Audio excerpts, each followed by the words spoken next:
His new Cleveland head football coach, Chris Brown, joining us right here on Off the Bench Radio on Talk 102.3. And Coach Brown, how are we doing this evening? Thanks for taking the time to join us tonight. I'm doing well, guys. Just surviving the whirlwind and excited to be here talking Cleveland football with you all. There you go. Well, Coach, we saw Stephen Hargis's article in the Chattanooga Times Free Press and kind of what you said about this job that you've been at before as an assistant, but kind of talk about just the process, if you can. Just the timeline there. What ultimately led to you becoming the new head coach of the Blue Raiders? It was a fast one now. No, my wife and I, we've been fortunate to vet some really good opportunities, both in coaching and out, and we're just continue to stay patient. Thought we had our mind made up on the direction that they were heading, and lo and behold, Cleveland High School decided to make a decision to move away from its head coach, and I just, in the back of my mind, I thought, surely they have someone already in mind, and slowly through people reaching out and kind of sticking my toe in the water, I realized, I might actually have a chance to land this incredible job. So we just walked through the process together, and here we are. Yeah, no doubt about that, man. And like we said, obviously, you know the history and tradition. A lot of people in this area know the history and tradition of Cleveland, Blue Raider football. Obviously, you being an assistant there, inside the building there on Raider Drive, you know it, inside as well. So kind of, what does that mean to you to kind of have the opportunity to lead a historical program that has had success, winning state championships, and obviously Ben Monroe, his name's on the stadium, but just kind of adding to the legacy of Cleveland Blue Raider football. The whole thing is just incredibly humbling. There was a feel of it when I was fortunate to go to Red Bank and the man Tom Weathers that you could never ever replace or emulate. You just try to work to his image. I feel the same thing here, and we embrace our tradition. It's amazing, but we also need to acknowledge and embrace just the amazing members of the community and the faculty that they have now, the kids that are there now.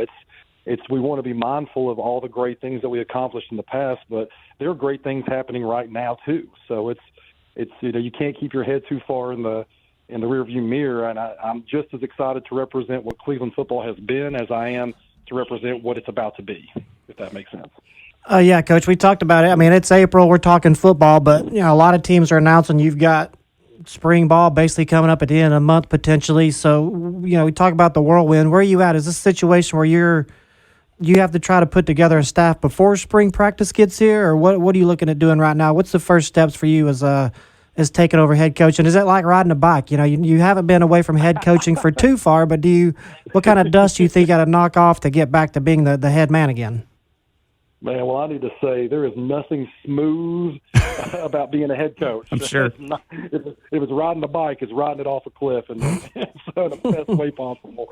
You talked about, I think you asked a few different questions in there. My priority is to get my feet, get everything in as fast as possible, meet those kids, meet their parents, look them in the eyes when I outline, what I'm doing this for, and what we're going to emphasize, and make sure that their guardians and their parents understand that I'm here for them and not their right now selves, the version of them that they need to be when they're husbands and fathers. It's my priority is to make sure these kids in this community and these families know that I'm here to serve them and their future interests and their future best selves. And then from there, the staffing is so important, but we're not going to rush to meet a deadline. We're not going to make that more important than finding great human beings.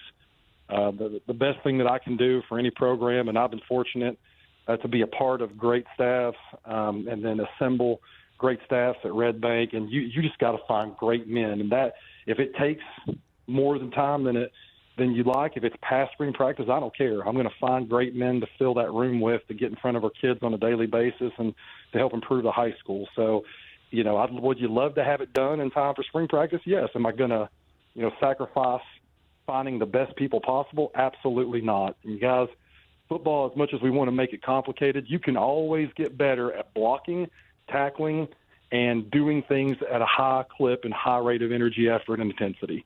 And if that's all we work on for 5, 7, 8, 10 sessions, Cleveland football will be better for it.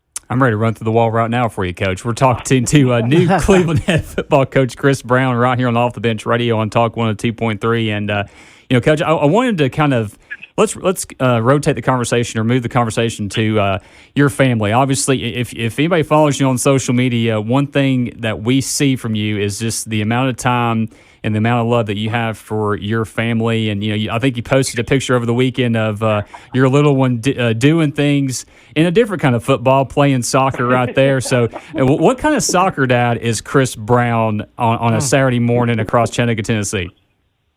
A happy one, a laid-back one, just happy to be here and watch all these kids, these girls get out there run around.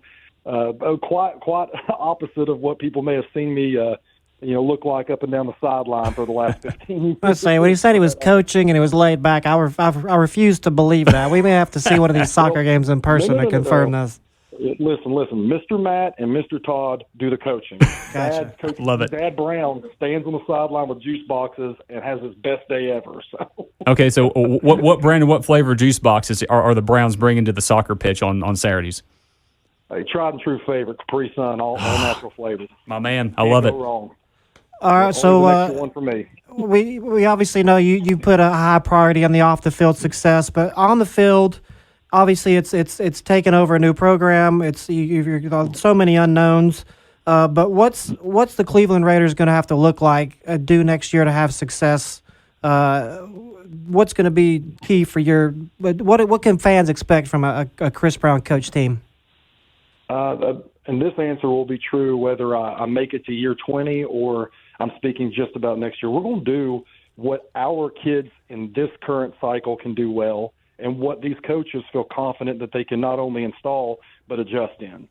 And I'm not trying to be cliche, but if you walk out there and you see that you have 6 tight ends that are unbelievable, well, then you better use them. And that'll dictate a lot of your formation sets and your tempo.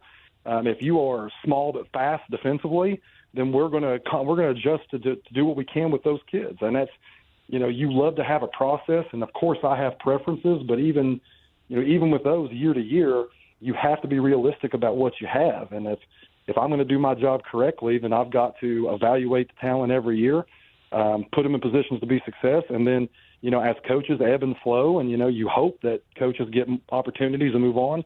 Well, what are the strengths of the new guys, or what did we learn that we can apply that might look different? So I hate to not give you a straightforward, easy answer, but that is the answer. What do our kids on this roster, what do they do well? What can we teach well? And what can we have elite answers and adjustments for? No doubt about that. Well, Coach, one more question we want to ask you before you get out of here. There seems to be a theme of your previous stops in this area, and they involve the color blue and red. Are those your 2 favorite colors, and that dominate the wardrobe? The problem is when I'm wearing one color, it's the rival of the other, so I That's can't true. ever get too comfortable. So maybe this nice little combination of both will be the harmony that I've been seeking for the last 10 years. There you go. Well, Coach, like we said before, you've been super good to us since you've been in this area, whether it's been an assistant or a head coach, and looking forward to covering you and your program, man. Looking forward to being back there at Benny Monroe Stadium coming up this year on Raider Drive. It's going to be a fun season. So thanks again for taking the time to join us, and good luck in 2025, my friend. We appreciate you. Guys, thank y'all so much for what you do for all these kids. Thank you. Thanks, Coach.